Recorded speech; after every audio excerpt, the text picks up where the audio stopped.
Bonjour et bienvenue dans cette vidéo où vous verrez comment la centralisation de toute l'information liée à vos tâches et activités peut régler plusieurs problèmes en lien avec la bonne gestion de votre temps.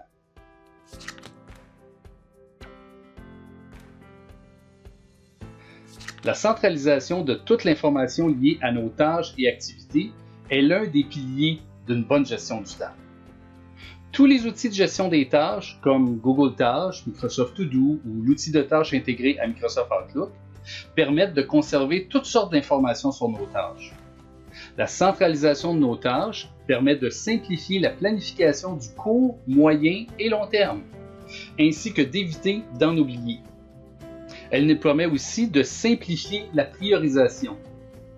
Enfin, elle nous permet aussi de diminuer les pertes de temps qui sont liées à la recherche de l'information nécessaire à l'exécution de nos tâches. Regardons maintenant certaines manipulations enseignées dans la formation de la méthode Gallitan.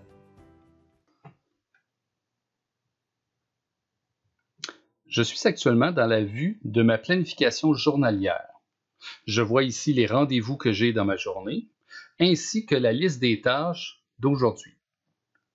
Je vais maintenant aller voir ce que j'ai reçu comme nouveau courrier électronique et je me rends compte que j'ai reçu un courriel de mon supérieur qui m'envoie les informations nécessaires à la création d'un rapport dont il m'a fait part ce matin en réunion. Donc, il me met les différents points importants pour lesquels est-ce qu'il veut que je porte une attention particulière dans la création de mon rapport. Donc, ce que je vais faire, c'est que je vais d'abord déplacer ma tâche, mon courriel dans une tâche et je vais me insérer un petit tableau de suivi dans lequel je vais pouvoir voir toutes les étapes nécessaires à la création de mon rapport. Puisque ce n'est pas la première fois que j'écris un rapport, je me suis déjà monté dans un QuickPart un petit tableau de suivi en question que j'ai appelé rapport.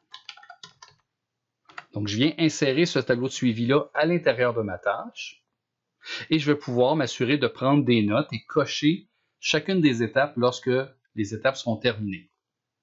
Donc, la première étape, ce sera de faire une recherche d'informations sur le web.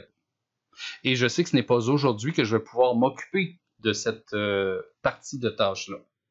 Donc, je vais aller voir dans mon calendrier à quel moment est-ce que j'aurai la disponibilité pour m'en occuper. Donc, je vais aller voir au niveau du calendrier, mais j'ai besoin de voir une vue un peu plus large que juste une journée. Donc, je vais basculer dans une vue d'une semaine et je vais aussi faire afficher mon tableau de la liste des tâches quotidiennes. De cette façon-là, je suis capable de voir mes rendez-vous ainsi que ma charge de travail sur chacune des journées. Donc, je me rends compte qu'aujourd'hui, c'est-à-dire mardi le 11, j'ai amplement de temps en matinée et pas beaucoup de tâches à exécuter, en fait des tâches qui ne sont pas très longues. Donc, je sais qu'il me reste du temps pour exécuter la nouvelle tâche en question. Donc, je vais revenir au niveau de la création de ma tâche ici et je vais venir planifier ma tâche en date du mardi 11. Maintenant, la première étape de cette tâche-là, c'est la recherche d'informations sur le web concernant le rapport que je vais avoir rédigé. Donc, je vais catégoriser ma tâche avec, dans ce cas-ci, une catégorie qui s'appelle études et lectures. Donc, j'aurai fait faire de la lecture ou de la recherche sur le web pour trouver de l'information nécessaire à l'exécution de cette tâche-là. Et bien sûr, lorsque je vais exécuter ma tâche en question, j'aurai sous les yeux les informations importantes que mon patron m'a envoyées dans son courriel original. Donc, cette tâche étant planifiée et catégorisée, je peux maintenant l'enregistrer et cette tâche va apparaître en date du mardi 11. Le mardi 11, lorsque je vais ouvrir cette tâche-là pour l'exécuter, je sais précisément à quel endroit est-ce que je suis rendu et je peux maintenant continuer à documenter ma tâche avec les informations que je collecterai cette journée-là. Je sais que j'ai fait un petit peu de recherche sur Internet et j'ai retrouvé cette page-ci qui me donne plein d'informations intéressantes sur le rapport que j'ai besoin de faire. Et donc, je vais vouloir garder cette information-là en note pour m'y référer lorsque je fais ma rédaction. Donc, je vais venir copier l'adresse URL ici, CTRL-C, et je vais venir la coller à l'intérieur de mes notes ici, puisque j'ai retrouvé de l'information qui est pertinente sur ma recherche web. Je pourrais aussi ajouter des commentaires supplémentaires. Voir avec Paul ce qu'il en pense. Comme ça ici. Et disons que j'ai terminé cette étape-ci. Donc, je vais venir mettre un petit X ici pour dire que ma tâche est complétée. Et je vais déterminer à quel moment est-ce que je vais poursuivre la tâche avec la prochaine étape. Donc, j'aurai une rencontre à faire probablement ou des discussions avec des collègues pour aller voir qu'est-ce qu'eux en pensent. Donc, je vais maintenant programmer ma prochaine date d'exécution, disons à mardi avant midi, puisque je sais que j'avais encore de la place mardi avant midi aussi. Et cette fois-ci, ça ne sera peut-être plus une étude et lecture, mais ça sera plutôt un appel téléphonique que je vais devoir faire, puisque je vais appeler des collègues pour voir s'ils ont de l'information pour moi. Donc, à nouveau, je peux enregistrer et sauvegarder ma tâche.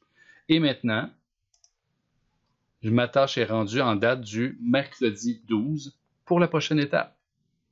Lorsque je vais exécuter cette tâche le mercredi 12, je vais encore une fois voir où j'en suis rendu puisque j'ai mon tableau de suivi qui me donne l'occasion de suivre chacune des étapes et ainsi de suite.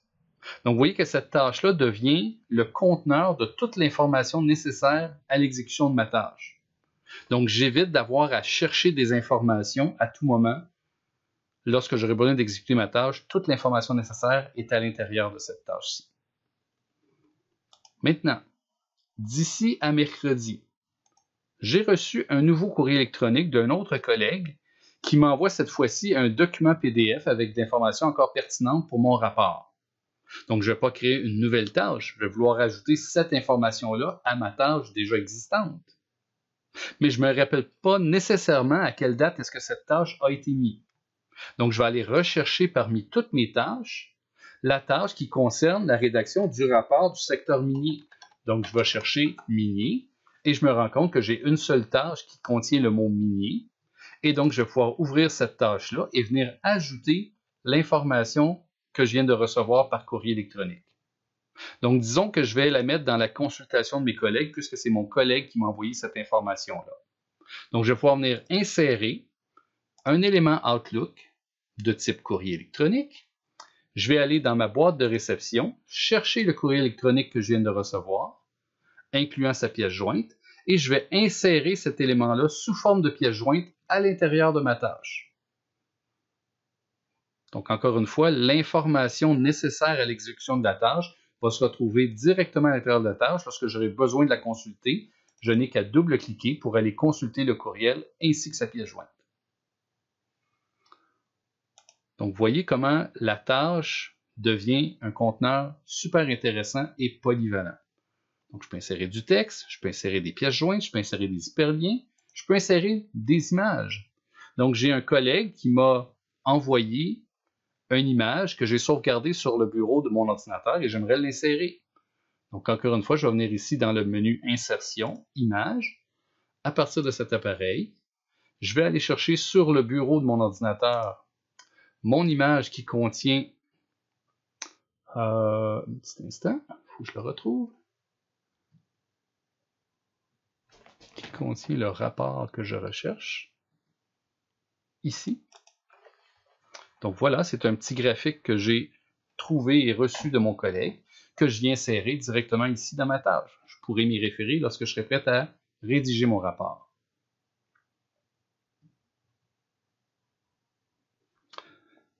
Finalement, lors de l'envoi, si vous voulez, de mon rapport final, j'aurai probablement des gens qui seront intéressés à le recevoir. J'ai demandé à mes collègues de lister les noms des personnes intéressées à recevoir mon rapport lorsque celui-ci sera produit. Et je leur ai demandé de mettre cette information-là dans une page OneNote d'un bloc-notes que l'on partage. Donc, j'ai été dans ce bloc-notes-là, j'ai été chercher l'information dans la page correspondant à l'information souhaitée, et je vais venir faire ici un bouton de droite et copier le lien pointant vers cette page. Je vais pouvoir maintenant insérer ce lien-là à l'intérieur de ma tâche ici, ce qui me permettra à tout moment d'aller voir l'information dans mon bloc-notes et j'aurai toujours la bonne et dernière information à jour puisque cette page pourra changer puisqu'elle est partagée avec mes collègues. Donc, le moment voulu pour pouvoir envoyer mon rapport, j'irai consulter la dernière liste à jour avec tous les noms des personnes désirant recevoir mon rapport et je serai en mesure de faire cet envoi-là. Donc, vous voyez comment la tâche peut évoluer dans le temps. On va venir changer la date d'exécution de la prochaine étape. On va venir changer la catégorie à laquelle est associée la prochaine étape. Dans mon cas ici, ce sera l'ébauche, la rédaction de l'ébauche. Donc, je vais aller mettre ça dans ma catégorie rédaction. Et je vais aller voir à quel moment est-ce que j'ai du temps pour travailler sur cette rédaction-là. Donc, probablement que ça sera vendredi le 14. Donc, je vais revenir sur ma tâche, programmer ma prochaine étape à vendredi le 14 et je vais pouvoir enregistrer et fermer ma tâche le vendredi en question. Cette tâche-là fera partie de ma planification de ma journée et je serai en mesure de l'exécuter. Avec la méthode Qualitan, toutes les tâches seront planifiées et il sera impossible d'en échapper une. Toutes les informations liées à vos tâches sont à un seul endroit, dans la tâche. Vous évitez ainsi de perdre du temps à rechercher l'information lors de l'exécution de celle-ci.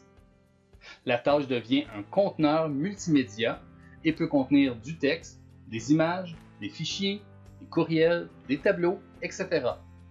Si vous avez le goût d'en apprendre plus sur la méthode de gestion du temps de Formation Qualitan, consultez la section Formation de notre site internet au www.formation-qualitan.ca ou parlez avec un de nos représentants en composant dans la région de Montréal le 450-928-1885 ou le 1877-928-1885 partout à l'extérieur.